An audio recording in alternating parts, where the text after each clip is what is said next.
మీ business ఏదైనా మీ ఊర్లో promotion చేయాలంటే అది సుమన్ టీవీతోనే సాధ్యం. ఇప్పుడే సంప్రదించండి. నమస్తే సుమన్ టీవీ. మనం ప్రస్తుతం పిఠాపురం నియోజకవర్గం తెలుగుదేశం పార్టీ ఇన్ఛార్జ్ అయినటువంటి ఎస్విఎస్ఎన్ వర్మ గారి దగ్గర ఉన్నాము.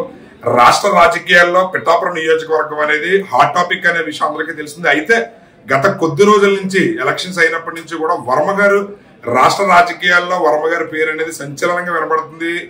ఎక్కడ చూసినా సరే వర్మ గారు అనేది ఒక సెలబ్రిటీగా, అంటే మొన్నటి వరకు పిఠాపురం నియోజకవర్గానికి లేదా తూర్పుగోదావరి జిల్లాకే పరిమితమైనటువంటి వర్మ గారు రాష్ట్ర వ్యాప్తంగా తెలియని లేరు. అదేవిధంగా దేశవ్యాప్తంగా కూడా వర్మ గారి పేరు వినబడుతుందంటే అది అతిశయోక్తి కాదు. వర్మ గారు హైదరాబాద్ పర్యటన ముగించుకుని పిఠాపురం నియోజకవర్గం ఈ రోజు రావడం అయితే జరిగింది. అయితే సుమన్ టీవీ వర్మ గారిని కలిసింది. సుమన్ టీవీ వర్మ గారితో చిట్ చాట్ చేయడానికి ప్రయత్నంలో భాగంగా మనం వర్మ గారి దగ్గర ఉన్నాము. ఒకసారి వర్మ గారు అడిగి తెలుసుకుందాం, ఎలక్షన్స్ ఎలా జరిగాయి, ఫలితాలు ఎలా ఉండబోతున్నాయి ఏంటనేది. నమస్తే వర్మ గారు. ఏంటి సార్ ఎలక్షన్స్ ఎలా జరిగాయి? కౌంటింగ్ ప్రక్రియ ఇంకా కేవలం 3 రోజులు మాత్రమే మిగిలింది. ఏమన్నా మీ నాయకుల్లో కానీ లేదా జనసేన కేడర్ లో కానీ ఏమన్నా టెన్షన్ వాతావరణం ఏమన్నా ఉందంటారా? గబ్బర్ సింగ్ సినిమా చూసారా? పవన్ కళ్యాణ్ బెల్ట్ తీసి కొడుతుంటాడు, అలాగే కొట్టాం వైసీపీ దెబ్బలు పారిపోయాడు అంతే. అది అంటే ఇప్పుడు వారు వన్ సైడ్ అని అంటారా మీరు? అంటే ఇక్కడ ఎలక్షన్లు అన్నప్పుడు ప్రజలు కొన్ని అబ్జర్వ్ చేస్తారు.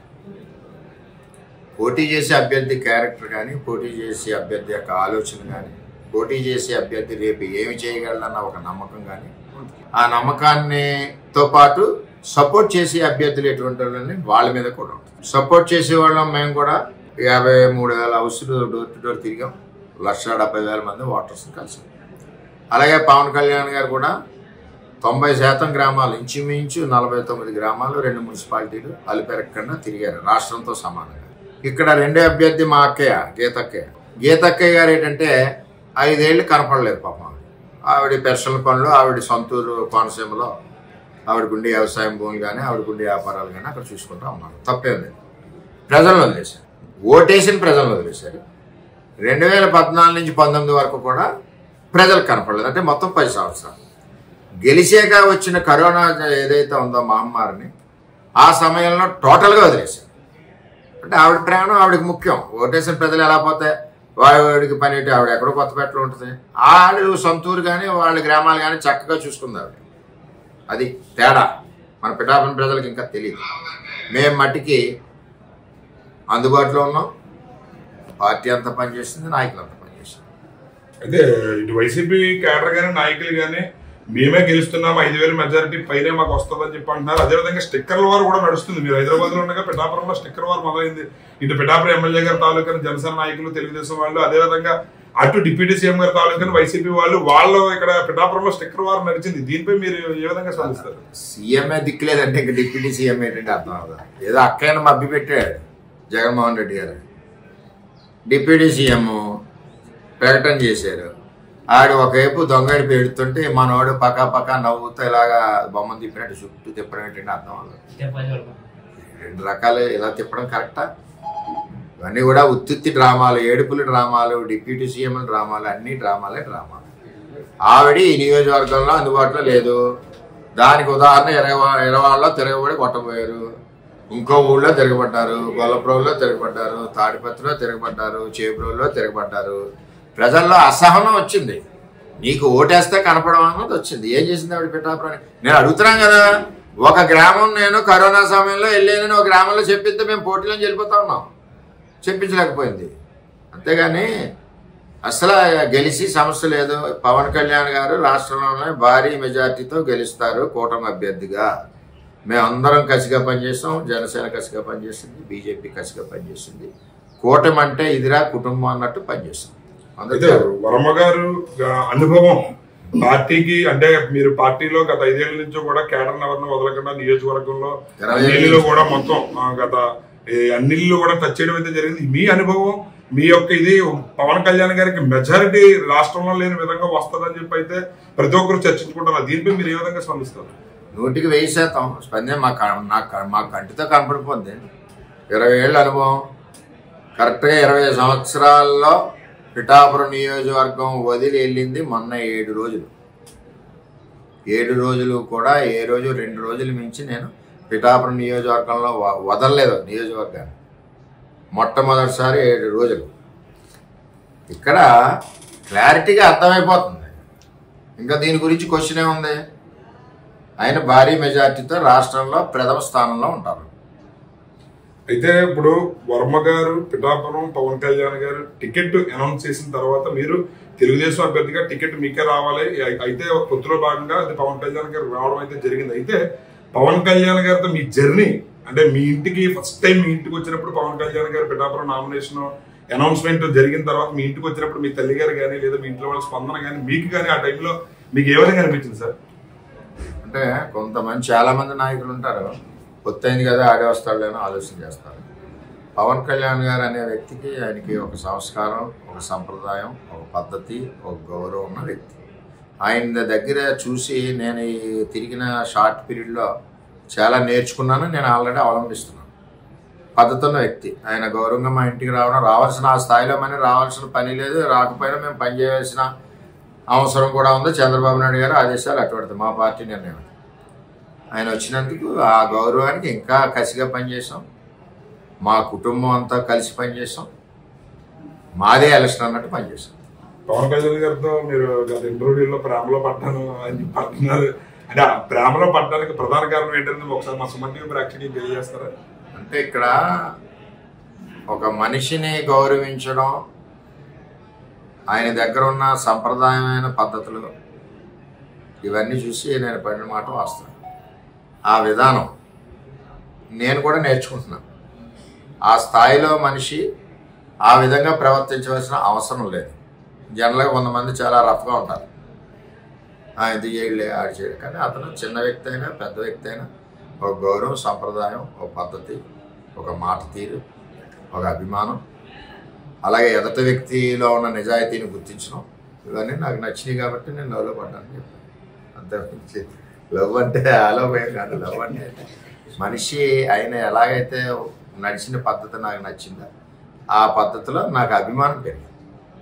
అయితే వర్మ గారు పవన్ కళ్యాణ్ గారితో ట్రావెల్ చేసిన తర్వాత, పవన్ కళ్యాణ్ గారితో ట్రావెల్ చేయకముందు వర్మ గారికి పవన్ కళ్యాణ్ గారి మీద అభిప్రాయం ఏమన్నా అంటే మారిందా ముందుకి ఇప్పటికీ అన్నా? అంటే నేను ముందు వెళ్ళేటప్పుడు ఈయన కోపంగా ఉంటారు, నా క్యారెక్టర్ అనుకున్నాను. నాకు కూడా కొద్దిగా ఉంది. ఎలాగా ఈ 40 రోజులు గడపాలన్న దానికి నేను కొంచెం ఫిక్స్ అయ్యాను. లోపలికి వెళ్తే అది లేదు, నాకులాగే. ఆయన మీటింగ్లో ఆవేశంగా అంటారు కదా, దాన్ని నేను తమ్ముళ్ళు తీసుకున్నాను. ఇలాగ ఉంటారమ్మా. ఆయన మీటింగ్లో ఏంటంటే ఆ విధమైన సబ్జెక్టు, ఆ విధమైన అన్యాయం ప్రజలకు వచ్చినప్పుడు ఆయన స్పందన ఆ విధంగా ఉంటుంది. తర్వాత నేను స్టడీ చేస్తే అటువంటి సబ్జెక్టు వచ్చినప్పుడు స్పందన అలా ఎక్స్పోజ్ అవుతాయి. మామూలు సబ్జెక్ట్ వచ్చినప్పుడు మామూలుగా ఉంటాను. ఇక్కడికి నేను అనుకున్న దానికి ఆయన ఉన్న విధానానికి తేడా నాకు క్లియర్గా ఒక రోజులోనే తెలిసిపోయింది. చాలా సిస్టమేటిక్గా పద్ధతిగా ఉన్నారు. మేము కూడా అదే పద్ధతిగా మేము కార్యక్రమం వర్క్ అంతా కూడా మేము తెలుగుదేశం పార్టీ కుటుంబం అంతా కూడా పనిచేస్తాం. అయితే సమస్య పట్ల స్పందించే విధానం వర్మ గారిది, పవన్ కళ్యాణ్ గారిది ఒకే విధంగా ఉంటుంది. వాళ్ళిద్దరు భావజాలం ఒకటే అని చెప్పి ఇటు మీ కార్యకర్తలు కానీ నాయకులు కానీ అనుకుంటున్నారు. అది ఎంతవరకు నిజం సార్? నేను దగ్గర నుంచి చూసిన వ్యక్తి గారు కరెక్టే. ఆఖరికి ఇద్దరు నక్షత్రం కూడా ఒకటే, ఉత్తరాఖండ్ నక్షత్రం. ఏదేమైనా ఈ రాష్ట్రంలో పవన్ కళ్యాణ్ గారు, మా అధ్యక్షుడు, అక్రమ అరెస్ట్ని స్వార్థానికి ఉపయోగించుకోకుండా, జనసేన పార్టీకి ఉపయోగించుకోకుండా ఈ అన్యాయమైన అక్రమ అరెస్ట్ని మనం ప్రశ్నించాలి. 40 సంవత్సరాల సుదీర్ఘ అనుభవం ఉన్న రాజకీయ నాయకుడిని ఈరోజు ఇలా బంధించడం కరెక్ట్ కాదు. రాష్ట్రానికి అవసరమైన నాయకుడిని మనం అండగా ఉండాలని వచ్చినందుకు ఆ రోజు ఆ తెలుగుదేశం పార్టీ కార్యకర్తలందరిలో కూడా ఆయనకి కొంత స్థానం. అదేవిధంగా ఈ ఓటు చేయకూడదు, ఈ దుర్మార్గ పరిపాలన అన్న ఒక నినాదం ప్రజల్లోకి చొచ్చుకుని వెళ్ళింది. చంద్రబాబు నాయుడు గారు కూడా మెచ్చుకుంటారు. ఎక్కడ చూసినా కూడా అదే మాట్లాడుతుంటారు. చంద్రబాబు నాయుడు గారు లాంటి అపార అనుభవం ఉన్న నాయకుడు, అలాగే పవన్ కళ్యాణ్ గారు లాంటి ప్రశ్నించే నాయకుడు, ఇద్దరు అన్నదమ్ముల్లాగా కూటమిగా ఏర్పడి ముందుకెళ్ళడం ఈ రాష్ట్రానికి అదృష్టం, ప్రజలకు అదృష్టం. అంచేత వీళ్ళిద్దరి నాయకత్వంలో ఈ రాష్ట్రం బ్రహ్మాండంగా అభివృద్ధి చెందుద్ది. ముఖ్యంగా పేద ప్రజలందరూ కూడా ఆర్థికంగా ఎదుగుతారు. యువకులందరూ కూడా ఉద్యోగాలు వస్తాయి. ఆ విధంగా వీళ్ళిద్దరూ కలిసికట్టి పనిచేస్తున్నారు కాబట్టి వాళ్ళకి తగ్గట్టు వాళ్ళ ఆదేశాల మేరకు నేను చంద్రబాబు నాయుడు గారు ఇచ్చిన ఆదేశాల మేరకు నేను పనిచేస్తున్నాను.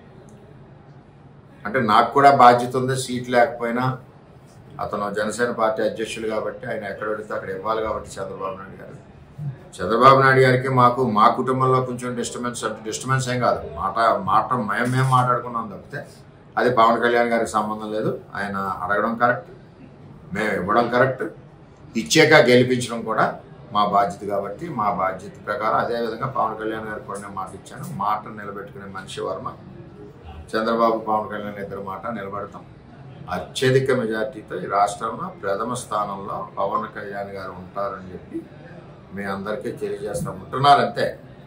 ఫైనల్ గా మీ క్యాడర్కి లేదా పిఠాపురం నియోజకవర్గ ప్రజలు వర్మ గారిని రాబోయే రోజుల్లో ఏ విధంగా చూడబోతున్నారంటే మీరు ఏం చెప్తారు?